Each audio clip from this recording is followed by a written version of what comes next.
The oil shimmered like liquid gold under the cold lights of the Galactic Station, and in that moment, a single father stood before a crowd of 10,000 aliens who had come to watch him fail.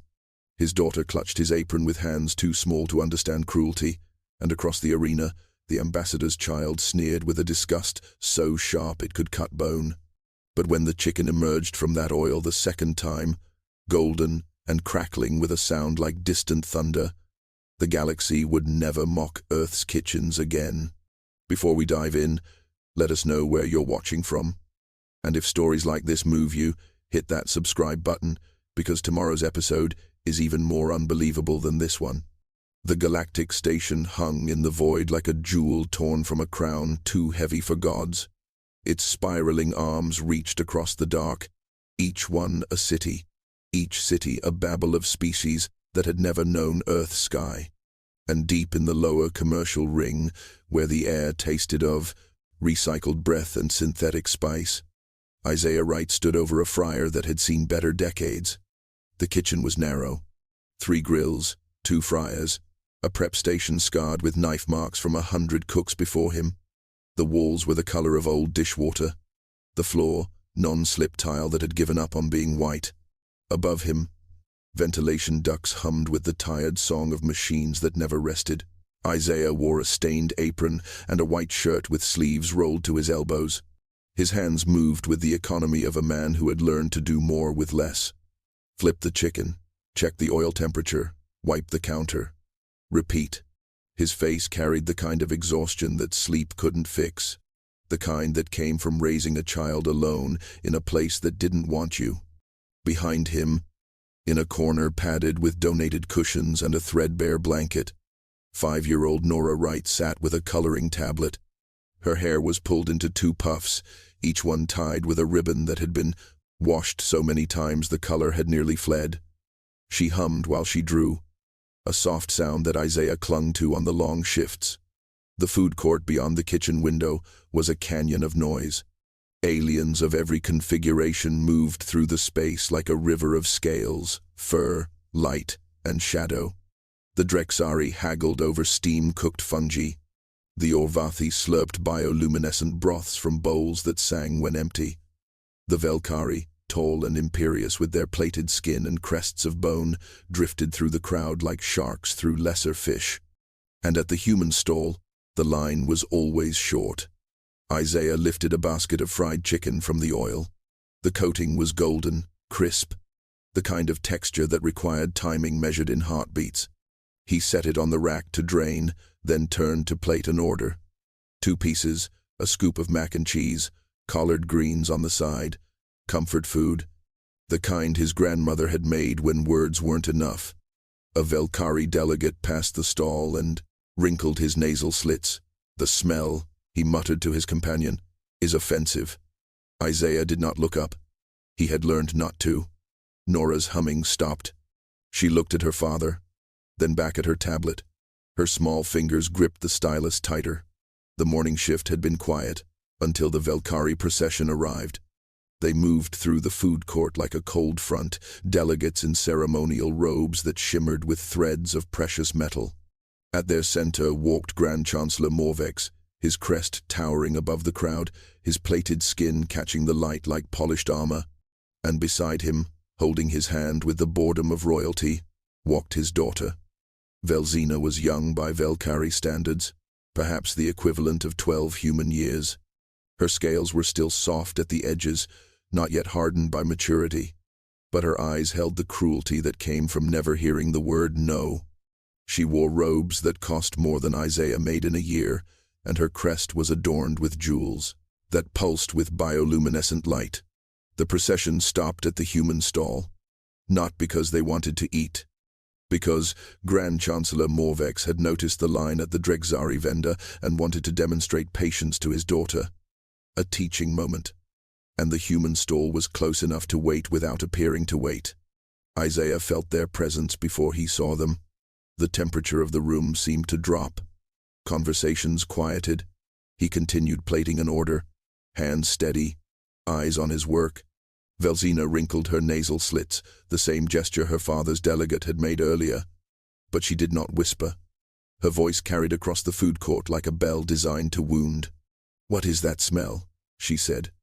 "It reeks of burning fat and desperation." Some aliens laughed. Others pretended not to hear.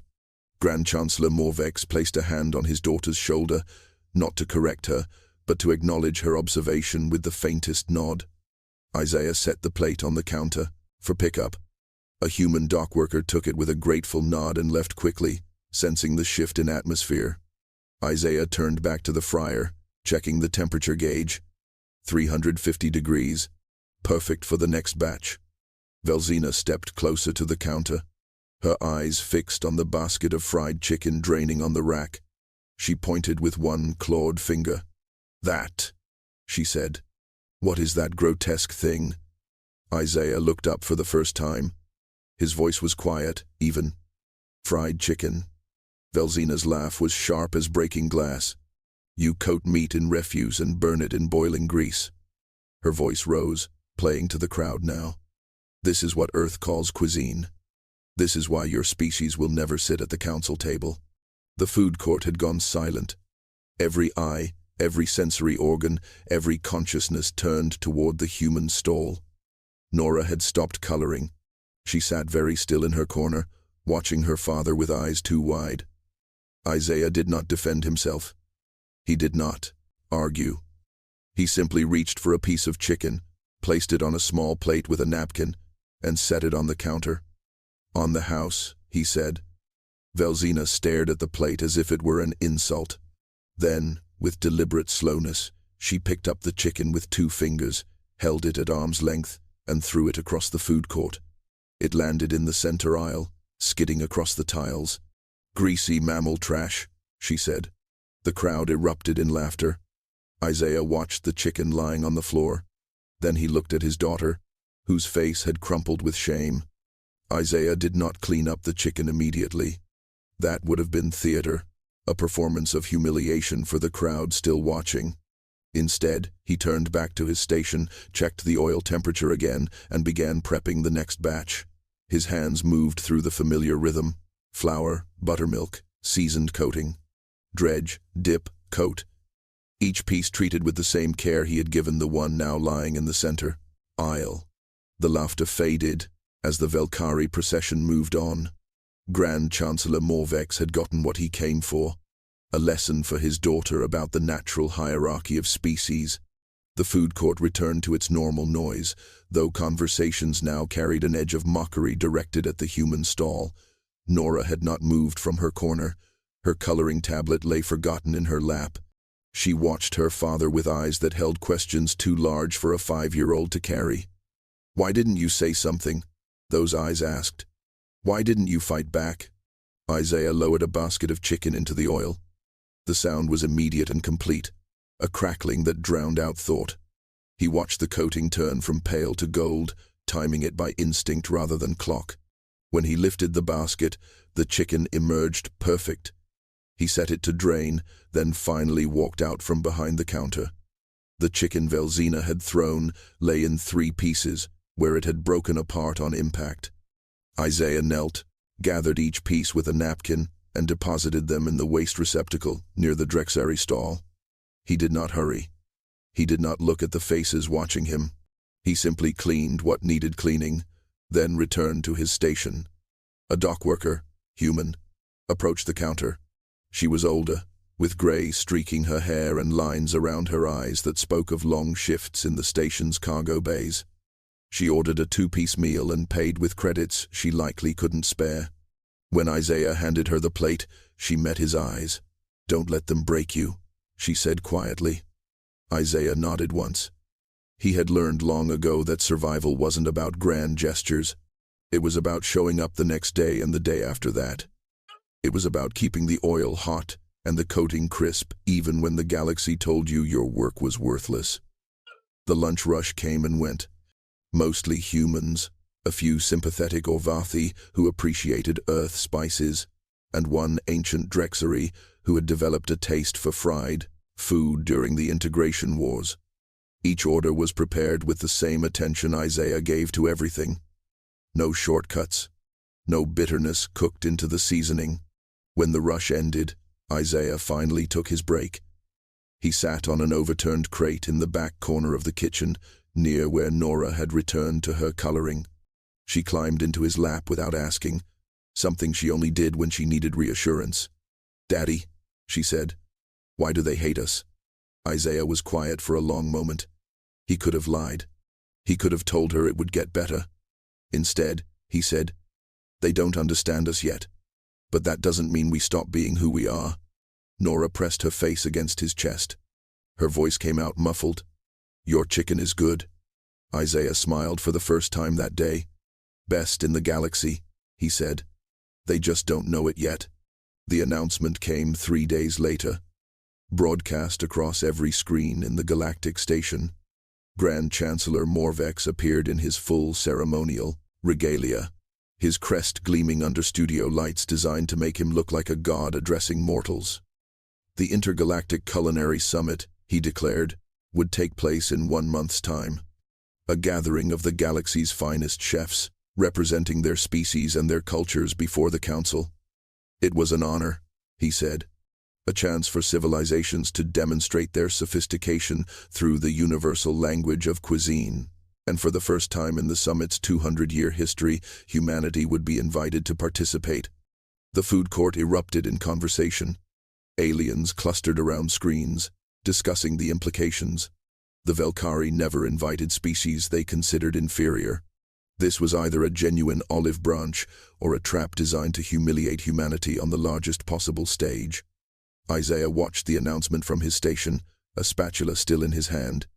On the screen, Grand Chancellor Morvex smiled with too many teeth. "We believe in giving every species a chance to prove their worth," he said. "Let Earth send their finest chef. Let them show us what their cuisine can offer a galaxy that has explored 10,000 worlds." The challenge was clear. 1 human chef. 1 dish. 1 chance to change how the galaxy saw Earth. Nora tugged on Isaiah's apron. "Are you going to do it, Daddy?" Isaiah turned off the screen and returned to his prep work. "No, baby. That's for fancy chefs. People with restaurants and training, not line cooks in food court stalls." But over the next week, Isaiah couldn't escape the summit. It was everywhere. News feeds debated which human chef would be chosen. Cooking shows ran retrospectives on past summits, showing elaborate dishes from species whose names Isaiah couldn't pronounce. And always, underneath the excitement, ran a current of mockery. Earth's best wouldn't be good enough. Everyone knew it. The human dock worker returned to his stall. "Have you heard?" she said. "They're taking applications. Anyone can enter. They're choosing based on a submitted recipe and a brief interview." Isaiah shook his head. "Not for me." She leaned across the counter. Her voice dropped low. "I've eaten at every human establishment on this station. Your food is better than all of them. It's honest. It's real. And if you don't apply, they're going to send some culinary school graduate who's never cooked for people who actually need the meal." Isaiah plated her order. "I appreciate that, but I've got Nora to think about. Can't risk losing this job for something that's designed to make us fail." The dock worker took her plate. She looked at Nora coloring in the corner, then back at Isaiah. "What do you think you're teaching her right now?" she said. Then she left. That night, after closing, Isaiah sat at the prep station with a blank application screen glowing in front of him. Nora slept on her cushions, wrapped in the threadbare blanket. His grandmother's voice whispered in his memory. "Baby," she had said, "if you're going to do something, do it right. Don't half-step. Don't hide." Isaiah began to type. The application asked for a recipe. Not the measurements or the technique, but the story. "What does this dish mean to your species?" it read. "Why should the galaxy taste it?" Isaiah stared at the cursor blinking on the screen. He had never been good with words. His language was heat and timing, salt and acid, the way a crust sounded when it was ready. But the application demanded translation, and so he began. "Fried chicken," he typed, "is what my grandmother made on Sundays after church. It's what my mother made when report cards came home, good or bad. It's what I make for my daughter when the station gets too cold and the aliens get too cruel." It's not fancy. It won't look like art on a plate. But it's honest. And it's ours. And if you give me a chance, I'll show you what love tastes like when it's cooked right. He submitted the application at 2 in the morning and didn't sleep afterward. 3 weeks passed. Isaiah heard nothing. He continued his shifts, continued raising Nora in the corner of a kitchen that smelled like recycled oil and distant dreams. The summit drew closer. News feeds announced that the Valkyrie would present crystallized nutrient sculptures. The Drexari would offer fungi aged in volcanic ash for a century. The Orvathi planned a dish that sang in harmonic frequencies when consumed. And then, on a Tuesday morning, Isaiah's comm device chimed with an official message. Your application has been accepted. Report to Summit Hall for equipment orientation in 2 days. Nora squealed when he told her. She threw her arms around his waist and squeezed with all the strength her small body could manage. I knew you'd get picked, Daddy. I knew it. Isaiah wasn't sure what he felt. Not pride.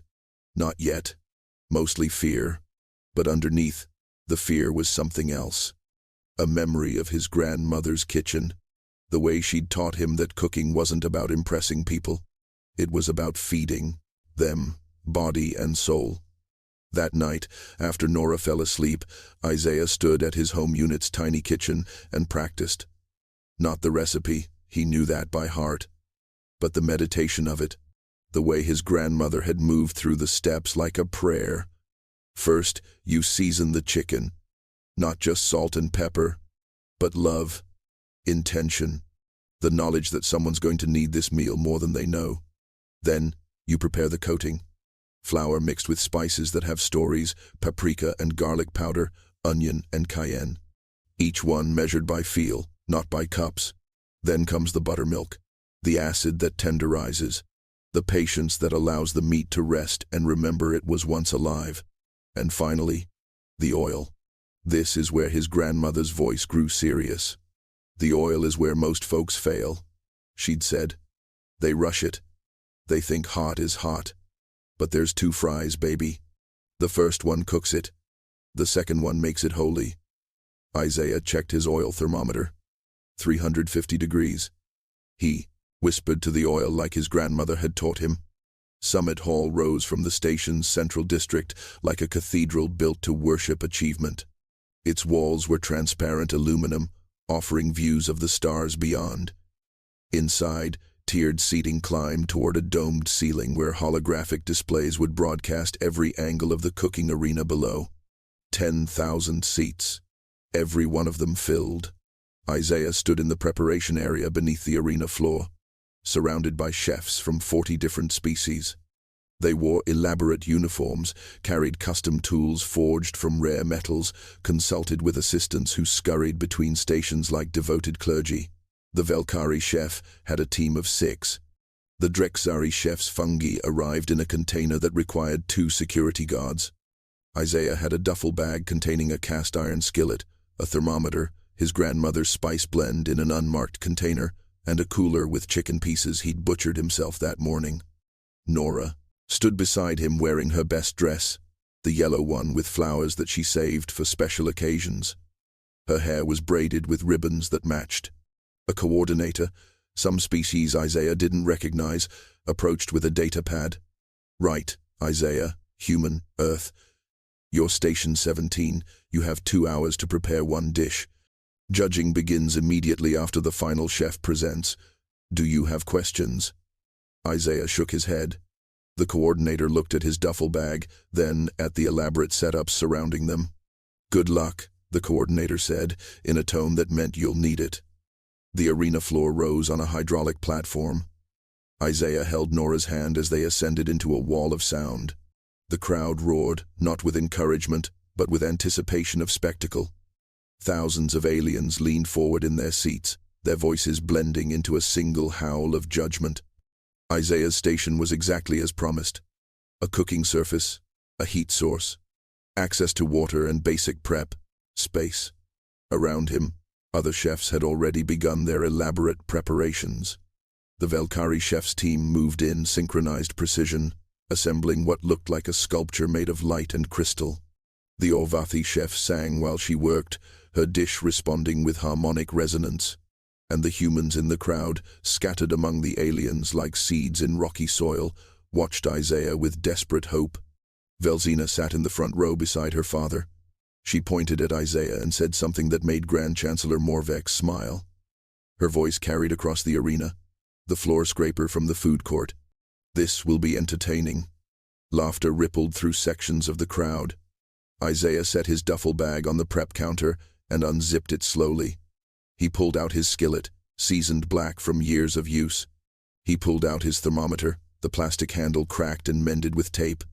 He pulled out his cooler and opened it to reveal chicken pieces resting in buttermilk. The laughter grew louder. Nora squeezed his hand. "Show them, Daddy." Isaiah poured oil into his skillet and turned on the heat. The timer began. 2 hours. He would need every second. The oil heated slowly, climbing degree by degree while the galaxy watched and whispered. Isaiah did not rush it. Rushing oil was how amateurs burned coating and left the inside raw. His grandmother had taught him that temperature was a conversation, not a command. You asked the oil to be ready. You didn't demand it. Around him, spectacle unfolded like exotic flowers. The Velkari chef's team constructed towers of crystallized nutrients that refracted light into patterns meant to trigger pleasure responses in the brain. The Drexari chef carved century-old fungi with tools that hummed at frequencies that made the air shimmer. Every station was performance and precision, designed to awe. Isaiah checked his thermometer. 350 degrees. He removed the chicken from the buttermilk, letting excess liquid drip back into the container. Each piece had soaked for exactly 12 hours. The acid working into the meat, tenderizing, preparing. The coating came next. He had mixed it that morning in the quiet of his small kitchen while Nora still slept. Flour, paprika, garlic powder, onion powder, cayenne, black pepper, salt. Ratios his grandmother had taught him, measured by hand and heart. He dredged each piece thoroughly, pressing the coating into every crevice, making sure the coverage was complete. A commentator's voice boomed across the arena, translated into a dozen languages. "The human chef appears to be..." The voice paused, coating meat in powder and preparing to burn it in fat. "How delightfully primitive." The crowd laughed.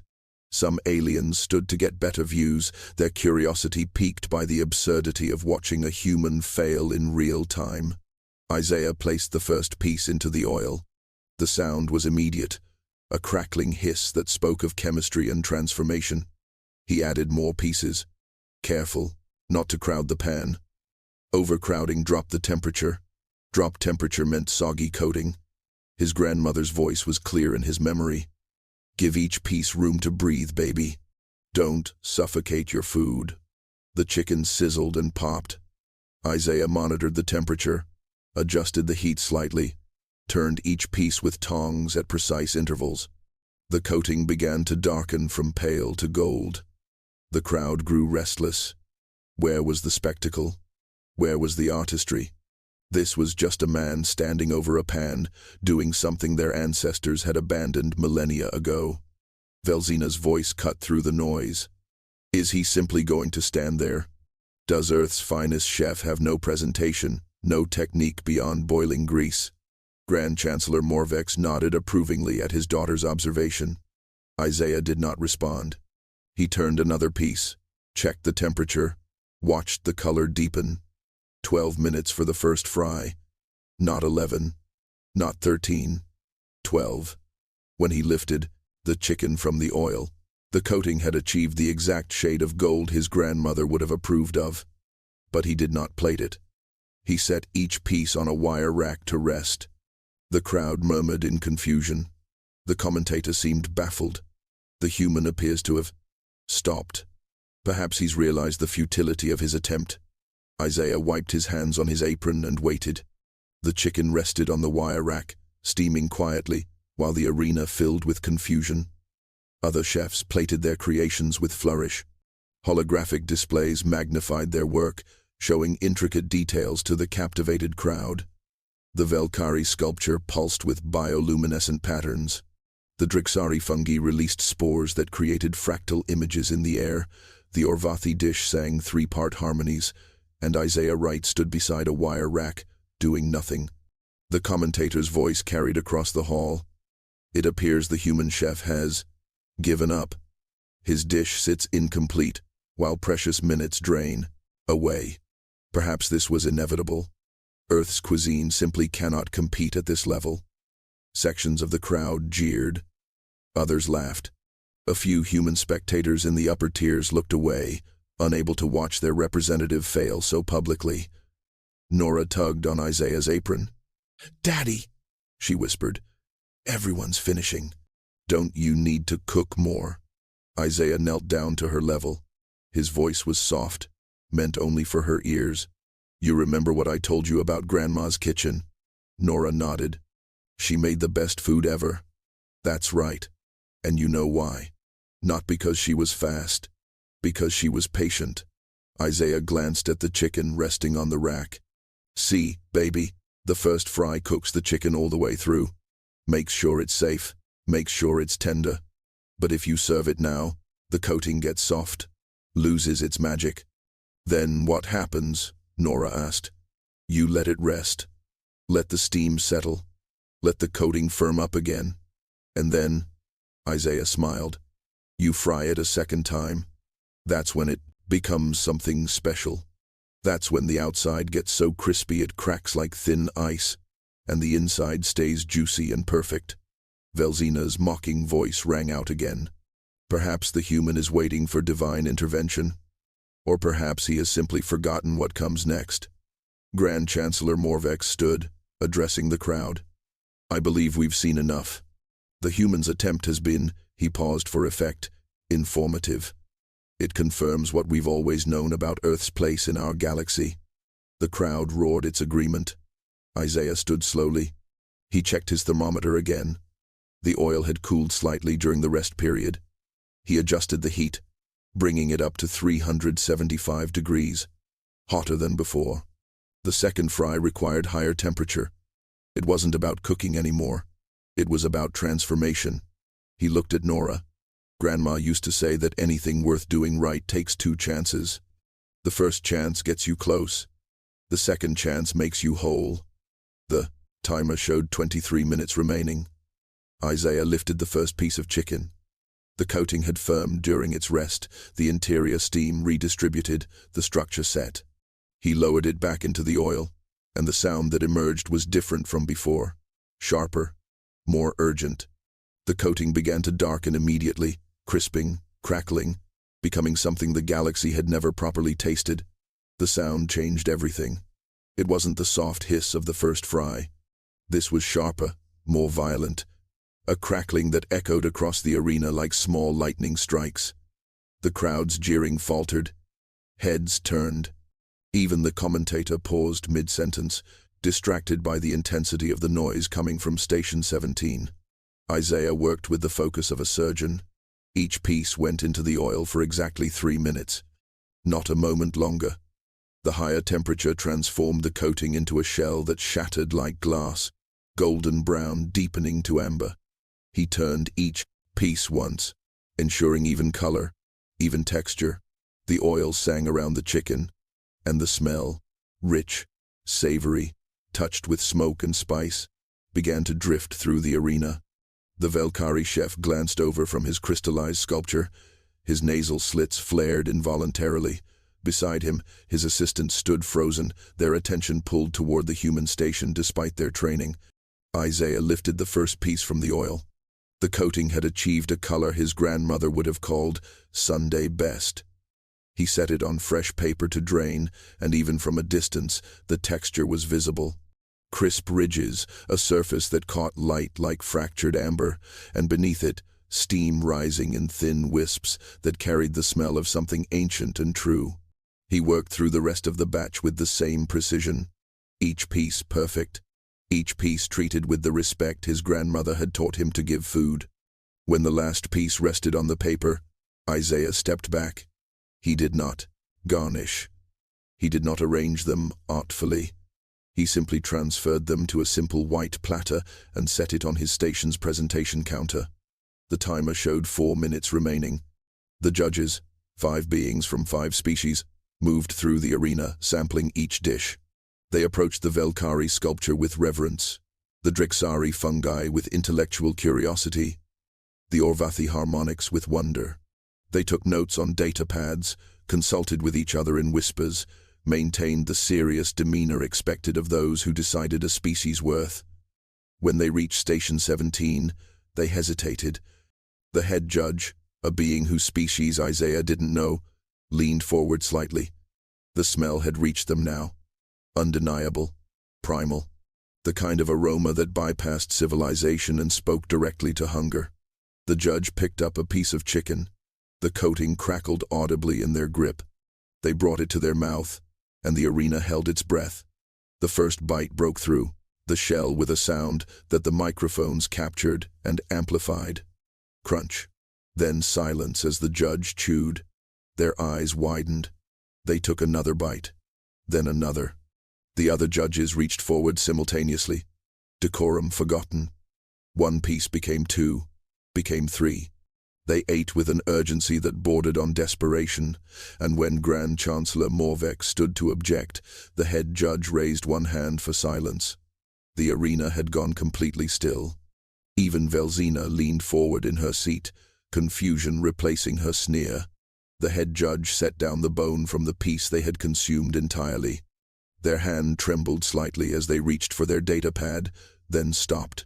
Instead, they turned to face the crowd, and their voice carried across the arena without amplification, raw and shaken with something that sounded like recognition. "This is not cuisine," the judge said. "This is memory. This is what we lost when we forgot that food is more than fuel or art. This is love made edible." The arena erupted in chaos. Aliens shouted in protest. Others demanded to taste the dish themselves. Grand Chancellor Morvex rose from his seat, his crest flaring with indignation. "This is absurd. It's fried meat. There's no technique, no sophistication, no proof of culinary evolution." The head judge turned to face him. "Your daughter called it greasy mammal trash, correct?" Morvex faltered. "That is, she was merely observing." "Bring her forward," the judge said. The crowd went silent. Velzina sat frozen in her seat. Her earlier confidence evaporated. Her father gestured for her to stand, and slowly, reluctantly, she descended to the arena floor. She approached Isaiah's station as if walking toward execution. The judge placed a piece of chicken on a small plate and set it before her. "Taste it," the judge said. "Then tell us again what Earth has to offer." Velzina stared at the chicken. The entire galaxy watched through holographic feeds broadcast to 1,000 worlds. She picked up the piece with trembling claws, brought it to her mouth, and bit down. The coating shattered. Her eyes closed involuntarily. She chewed slowly, and something shifted in her face. The cruelty drained away, replaced by confusion, then wonder, then something that looked like sorrow. She lowered the chicken. Her voice came out small, stripped of its earlier venom. "It tastes like..." She paused, searching for words in a language that had no reference for what she was experiencing. "It tastes like someone cares whether I'm fed." Tears tracked down her scaled cheeks, and she turned to Isaiah. "I'm sorry," she whispered. "I didn't know food could feel like this." Isaiah knelt down to her level, the same way he knelt for Nora. "It's okay," he said gently. "Now you know." The head judge raised their voice to address the arena. "Earth's representative has won this summit, not because of complexity or spectacle, but because he remembered what the rest of us forgot, that the highest purpose of cooking is not to impress, but to nourish, not to display mastery, but to offer care." The crowd's roar was different now, not mockery, but something closer to hunger. A desire to taste what had moved judges to tears and transformed a cruel child into someone capable of apology. Grand Chancellor Morvex sat down slowly, his certainty crumbling like old coating. And Nora, standing beside her father in her yellow dress with flowers, smiled with a pride that could have lit the station entire.